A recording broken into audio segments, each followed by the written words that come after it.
Good afternoon friends, happy rainy day. কারণ আজকে বৃষ্টি হচ্ছে।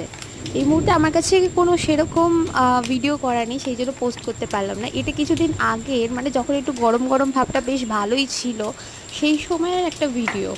তখন এত গরম লাগতো যে একটু ঠান্ডা হওয়ার জন্য শরবতের প্রচণ্ড প্রয়োজন পড়তো। আর আমার ফেভারিট হচ্ছে ম্যাঙ্গো মিল্কশেক। বাড়িতে কিছুটা আম ছিল, আর তখন আর একটু বাইরে থেকে একটু দুধ কিনে নিয়ে আসলাম, আর এই ম্যাঙ্গো মিল্কশেকটা খুব ইজি প্রসেসে বানিয়ে ফেললাম। কারণ ম্যাঙ্গো মিল্কশেক বানাতে বিশেষত সেরকম কিছু লাগেই না।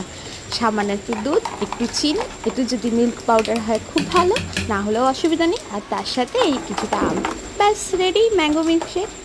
এইভাবেই